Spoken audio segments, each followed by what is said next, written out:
We welcome you to our beloved channel, Qassasul Noor. ہم جسے آج ڈپریشن کہتے ہیں دراصل وہ ہماری نماز نہ پڑھنے کا نتیجہ ہے۔ یہ جملہ بظاہر سخت لگتا ہے، شاید کچھ لوگوں کو ناگوار بھی گزرے، مگر سچ ہمیشہ کڑوا ہی ہوتا ہے۔ ہم ایک ایسے دور میں جی رہے ہیں جہاں انسان کے پاس سہولتیں تو بہت ہیں مگر سکون نہیں، ہنسی چہروں پر ہے مگر دل ویران ہے، باتوں میں جوش ہے مگر تنہائی میں آنکھیں نم ہو جاتی ہیں، اور پھر ہم اس کیفیت کا نام رکھ دیتے ہیں ڈپریشن۔ ہم سمجھتے ہیں کہ یہ جدید دور کی بیماری ہے، مگر حقیقت یہ ہے کہ یہ روحانی دوری کی علامت ہے۔ ہم دواؤں میں حل ڈھونڈتے ہیں، لوگوں میں تسلی تلاش کرتے ہیں، مگر جس دروازے پر دستک دینی چاہیے وہاں جانا ہی چھوڑ چکے ہیں۔ اصل سوال یہ نہیں کہ ڈپریشن کیوں ہے، اصل سوال یہ ہے کہ دل سے سکون کیوں چلا گیا ہے۔ بسم اللہ الرحمن الرحیم، السلام علیکم ورحمۃ اللہ وبرکاتہ۔ آج ہم اسی موضوع پر بات کریں گے، ایک ایسے موضوع پر جس سے اکثر لوگ نظریں چراتے ہیں مگر دل ہی دل میں جانتے ہیں کہ اس میں سچائی ہے۔ ہم جسے ڈپریشن کہتے ہیں وہ اکثر ہماری نماز سے دوری کا نتیجہ ہوتا ہے۔ یہ کوئی فلسفیانہ بات نہیں، یہ تجربے کی بات ہے، مشاہدے کی بات ہے اور ہزاروں ٹوٹے دلوں کی خاموش گواہی ہے۔ ذرا غور کیجئے، جب انسان نماز چھوڑتا ہے تو سب سے پہلے کیا ہوتا ہے؟ وہ اللہ سے بات کرنا چھوڑ دیتا ہے، اور جو بندہ اپنے خالق سے بات نہ کرے وہ اندر سے اکیلا ہو جاتا ہے، چاہے اس کے ارد گرد ہزاروں لوگ کیوں نہ ہوں۔ دل کی یہ تنہائی آہستہ آہستہ خوف میں بدل دیتی ہے، خوف بے چینی میں بدلتا ہے اور بے چینی پھر ڈپریشن کا روپ دھار لیتی ہے۔ ایک نوجوان کا تصور کیجئے جو صبح دفتر جاتا ہے، سارا دن کام کرتا ہے، رات کو تھکا ہارا واپس آتا ہے، موبائل اس کے ہاتھ میں ہے، سوشل میڈیا کھلا ہوا ہے مگر دل خالی ہے۔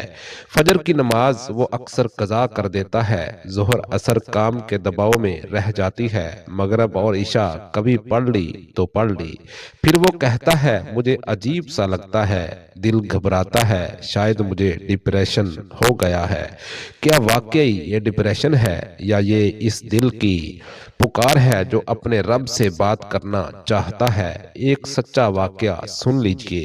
ایک شخص جو بظاہر بہت مضبوط تھا، کسی کے سامنے کمزور نہیں بنتا تھا، کاروبار اچھا تھا، عزت بھی تھی، مگر رات کو اکیلا ہوتا تو دل بیٹھنے لگتا، سانس گھٹنے لگتی، نیند اڑ جاتی۔ ڈاکٹروں کے پاس گیا، رپورٹس ٹھیک آئیں، کہا گیا آپ کو انزائٹی ہے، دوائیں شروع ہوئیں، مگر دل کا بوجھ نہ اترا۔ ایک دن کسی نے سادہ سا سوال کر دیا، آپ نماز پڑھتے ہیں؟ وہ خاموش ہو گیا، بہت دیر بعد بولا چھوٹ گئی ہے۔ اور یہی وہ لمحہ تھا جہاں مسئلے کی جڑ سامنے آ گئی۔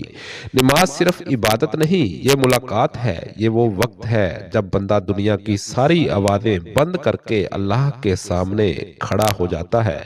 جب یہ ملاقات ختم ہو جائے تو دل میں ایک خلا پیدا ہو جاتا ہے۔ اس خلا کو نہ دولت بھر سکتی ہے، نہ شہرت، نہ لوگ، نہ دوائیں، یہ خلا صرف سجدے میں بھرتا ہے۔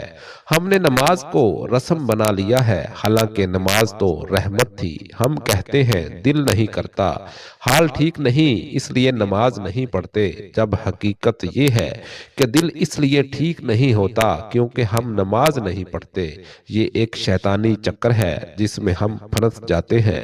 ایک خاتون کا واقعہ ہے جو اکثر روتی رہتی تھی، وجہ پوچھو تو کہتی پتہ نہیں کیوں دل اداس رہتا ہے، سب کچھ تو ہے۔ ایک دن کسی نیک خاتون نے انہیں مشورہ دیا کہ فجر کے بعد چند منٹ قرآن کے ساتھ بیٹھا کریں اور نماز کی پابندی شروع کریں۔ شروع میں بہت مشکل لگی مگر چند دن بعد خود کہنے لگی میرا مسئلہ ختم نہیں ہوا مگر میرا دل مضبوط ہو گیا ہے، اب دکھ برداشت ہو جاتا ہے۔ یہی نماز کا کمال ہے، یہ مسائل ختم نہیں کرتی مگر انسان کو مسائل سے لڑنے کی طاقت دے دیتی ہے۔